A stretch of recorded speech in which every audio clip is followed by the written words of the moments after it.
What is up, everybody, and welcome back to an Archie's Footy Mania January transfer special.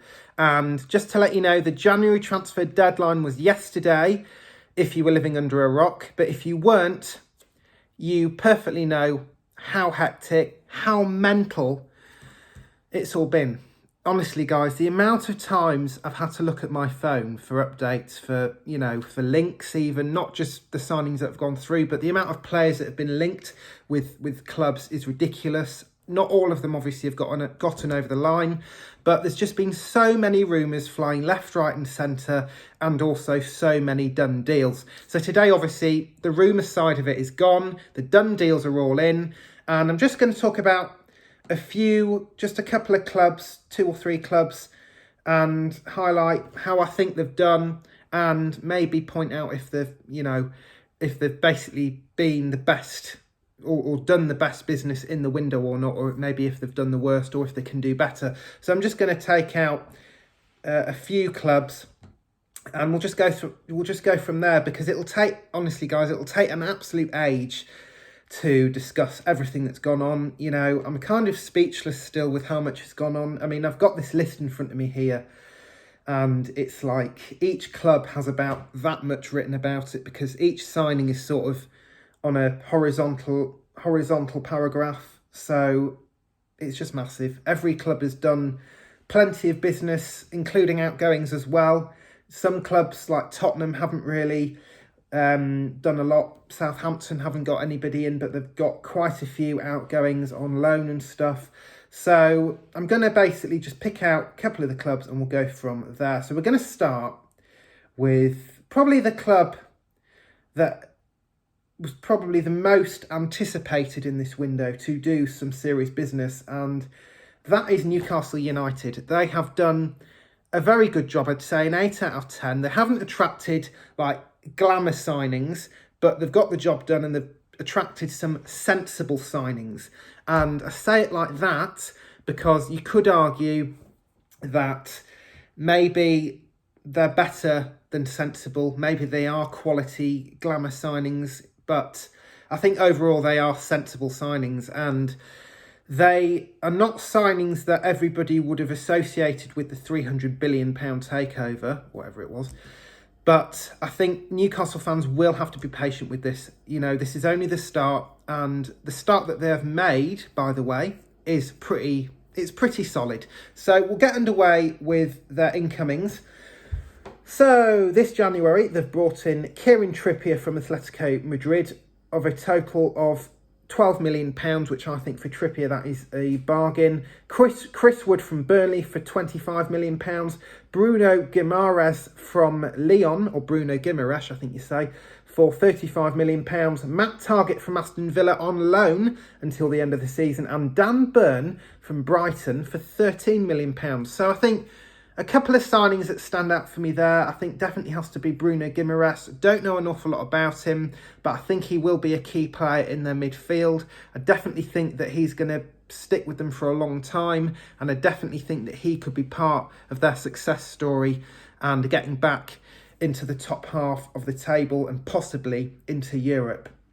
Chris Wood as well is another standout. Never thought he'd go from Burnley to a relegation rival, and you could see, I think, maybe the same Chris Wood that you saw at Burnley. No different. Newcastle and Burnley, the style isn't too similar. I think Newcastle, now that they've got Eddie Howe, they play a bit more on the front foot, a bit more attacking. Obviously, they don't play at the front foot at the moment because they haven't really got the players. But Eddie Howe's style is basically grab the team by the scruff of the neck and get on with it. And that's what Newcastle need, basically, to stay up. But yeah, overall, I think the two teams, they're not too far away in terms of similarity, Newcastle and Burnley. So having that said, and also Newcastle bringing in some creativity such as Trippier and Matt Targett, I do think you could see Chris Wood bagging another 15 goals a season like he has been doing for the boys in Claret Blue. Also, Kieran Trippier, former Tottenham player, hasn't really done it the last season. He's been decent for England, but I think Atletico didn't mind letting him go, and that was mainly down maybe because he wasn't maybe coping with how they play. Maybe wasn't doing it on a consistent level. I'm sure he did do some good things to impress Diego Simeone, but I just don't think they wanted to keep him, hence why Newcastle managed to get their hands on him.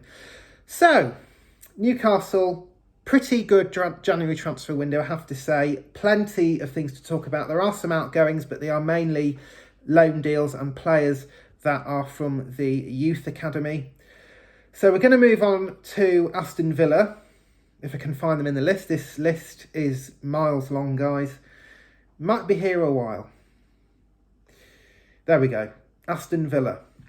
Right, Aston Villa, let's just get this straight. I actually think Villa are up there with probably the team that's done the best business. I think they're definitely up there with Newcastle. I think they might just be underneath Newcastle and probably on a par with, let's say, Everton, who have done some pretty good transfers this window.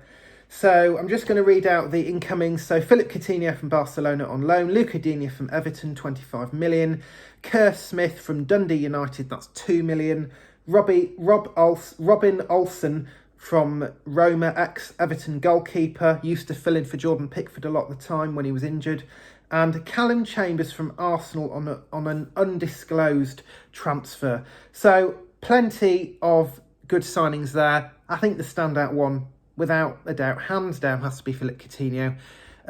How they've managed to pull that off, I've no idea. Obviously, Steven Gerrard has influenced that, and being a former teammate, he would have had some sort of magic that he's worked to bring the player in.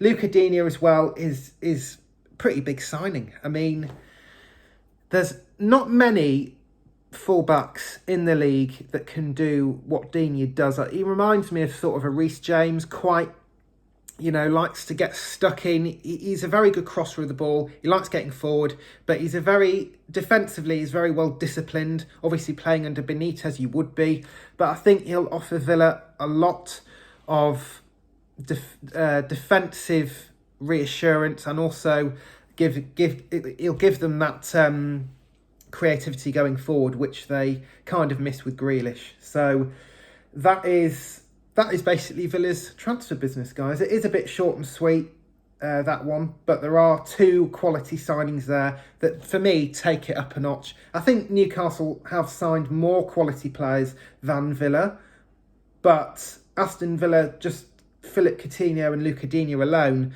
just accelerate their squad and potentially, in my opinion, compete for the best business of the window. Just going to pick out one more. Aubameyang has gone to Barcelona. That whole saga has ended, and it was a bit mad, really, guys, that whole Aubameyang thing. I've never really rated him over the last couple of seasons. He has been a quality player in his early years at Arsenal, but last couple of seasons, obviously, he got malaria, he got COVID, he's been injured a few times. So I think that's a good move for Arsenal and a good move for Barcelona. Obviously, Arsenal desperately need a new striker now. Lacazette's also on the way out in the summer, I hear.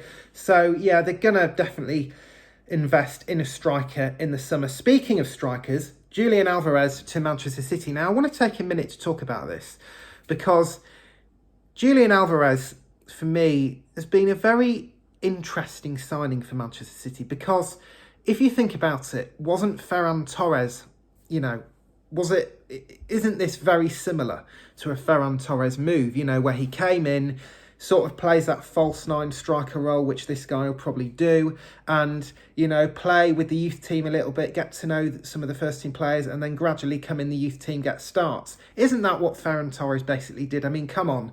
Is this Julian Alvarez guy actually going to be the next Aguero?